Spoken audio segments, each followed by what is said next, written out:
It's what the man wants. It's always what the man wants.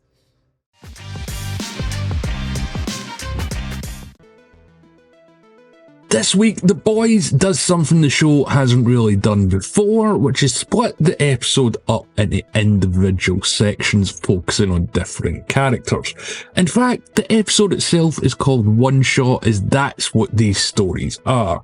A series of standalone stories that tie into the overall narrative of the show, but yeah, it is very different. Now, if you've seen the episode, I'd love to know what you think of that, so let me know in the comments below. As I said, this is something that they haven't done in the show, so I'm sure that people have enjoyed it differently, let's put it that way. But let's get to it. So as always, I'm Al, this is the Geek in Review, and this is going to be my review of The Boys Season 5, Episode 5, One Shot. So it opens with an advert for Homelander's new church, and it's just about what you'd expect. The hard sell on new faith in old school America. It's hard work and strong coffee. We find out that America is definitely going backwards because later in the episode we get a bunch of Hollywood actors who are being rounded up as well, and I'll get to that in a minute. Firecracker is of course behind the marketing for all this, and Soldier Boy isn't shy about flirting with her in front of his son, which clearly does bother Homelander, and it's going to come back to bite her before the end of the episode. But Homelander's still not happy. He's not happy that this church is trying to sell him as a new prophet. He wants to be a god, or I should say the god. So he doesn't like being compared to Jesus, who's just the son of God rather than the god himself. And they've even rewritten, or I should say added to the Bible with a new section which is basically the Homelander Testament, of course written by AI. Sister Sage is worried that all this religious stuff will cause some social problems for America, and she's not far wrong. And she is one of the one-shots that we're going to get to later on in the episode as well. Firecracker gets a phone call from her old church minister and our own intro that all the characters get that this story is focusing on this week. Our old church is losing members to Homelander's new one, which you'd imagine is happening all over America. And our old minister sees superheroes, or supes, for what they are. They aren't miracles, and most of them aren't heroes, let alone saviours, and you can tell this really gets to her and wakes her up. Soldier Boy also sees Homelander's quest as pointless, but not because he doesn't agree with it, because it makes him number 2. But him and Homelander are off to LA, which is, man, pretty much the highlight of the episode on the hunt for V1, and I'll get to that in a bit. So Firecracker is really having doubts, and she's the first one-shot that we get, because as soon as Homelander catches a whiff of this, she's pretty much done. Like Soldier Boy, it seems that Firecracker is being replaced by Old Father, who's actually collecting milk from his parishioners for Homelander, and yet it's probably best not to think about that.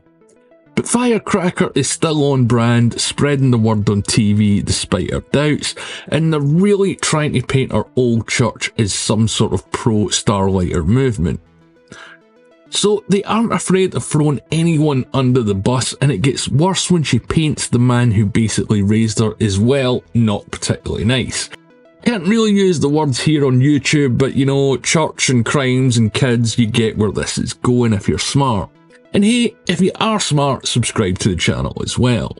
Now, the next one-shot that we get is Black Noir, or Noir 2 as people are calling him, and him and the Deep are still having a falling out over the whole Stan Edgar thing. We do get quite a lot of backstory about Noir 2 in this episode, and we see him out of his uniform living his life. He's an actor, of course, so his place in his home is on stage, because this guy was brought in to replace the original Noir, and that's probably why. I mean, he's got a similar set of abilities, but also he can directly impersonate him because the guy is Method. And we also find out his first name is Justin as well. He's in a play about the Bee Gees, directed by Adam Bork, who directed a lot of the Vought films before he got Me Too'd.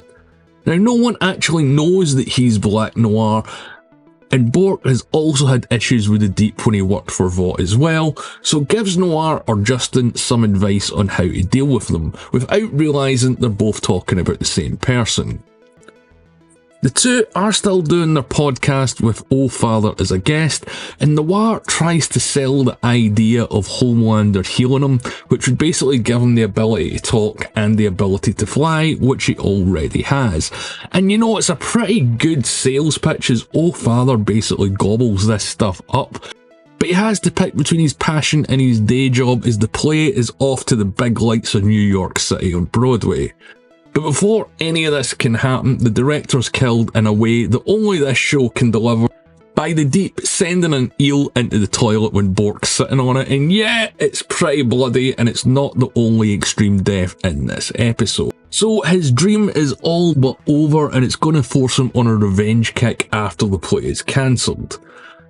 Now, one of the characters that we've never really had any focus on because he's not been in it is Terror, Butcher's dog, who does play a slightly bigger role, if you can call having a dog that humps everything a role in the comics, and he does have some interesting dreams. Hey, you want some turkey? Well, first you gotta fuck me. Now, Terror is the only point of view where we actually see the boys this episode who are still on the hunt for V1 themselves and the superhero bomb site. Huey still wants to create a vaccine for Annie and Kimiko, but Butcher is dead against it. And if you read the comics, you know just how important this scene between these two is, because if the show even remotely follows the comic book ending, kill yourself, knock yourself out, but why do you have to decide for the rest of us? this scene is basically a building bridge up to what happens in it. But later on, Butcher does agree to give Huey the V1 if they manage to find it first. The next story is a Sage point of view after the meeting earlier on with Homelander. Now, Sister Sage has kind of been playing both sides, and we do find out what her grand plan is. While she's still publicly on board with Homelander's agenda, you can tell that she's up to something playing Soldier Boy off his son. So she's trying to prevent Homelander from getting the V1 and goes to what I'm going to call the other Ashley for help. And when Sister Sage's plan is finally revealed, it's kinda shocking but also kinda not.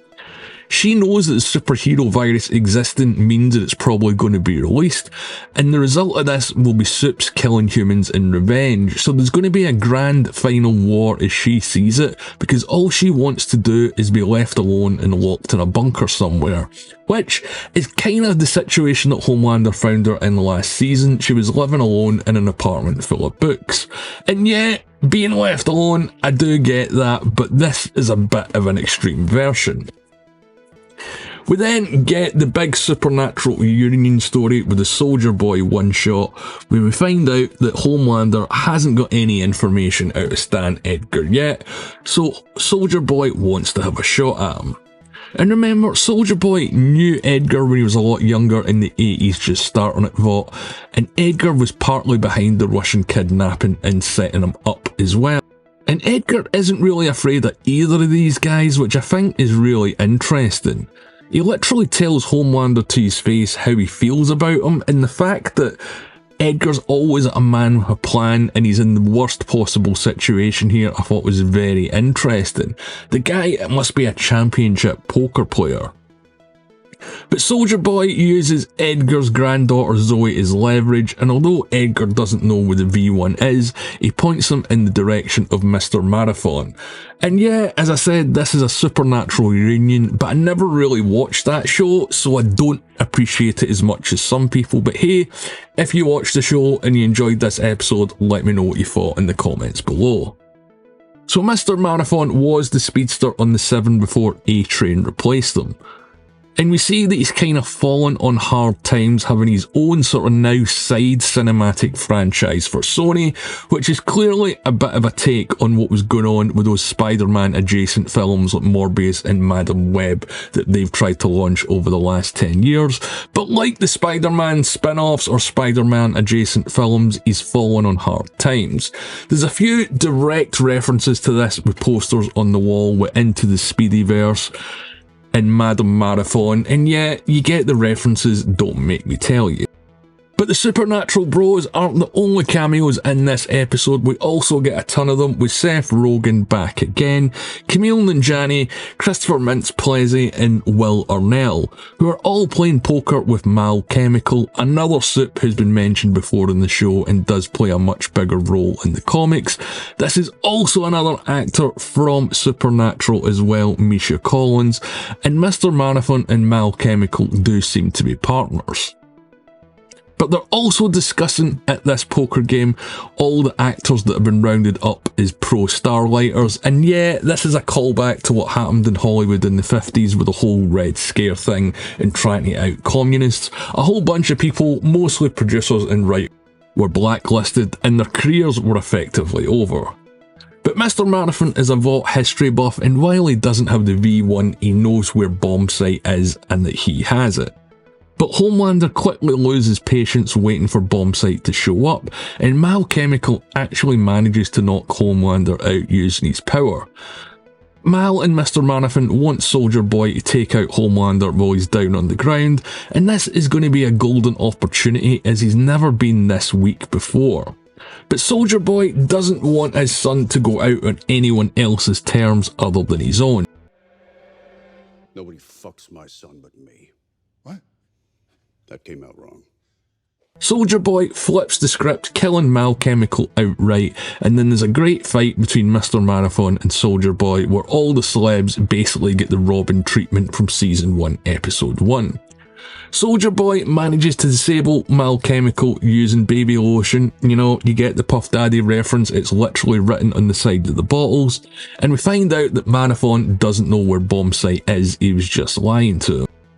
But Soldier Boy saving Homelander's life means there's finally trust between the two of them, and he even tells Homelander about his relationship with Firecracker, so she's basically done for, even though at the end of the episode she does do the thing that Homelander loves most, which is appeal to and stroke his ego. But the fact that Homelander is willing to kill his main acolyte basically lets you know how far this guy is now willing to go. It doesn't matter how loyal you are, you're never going to be loyal enough if there's even one question or one shredded doubt in this guy's mind.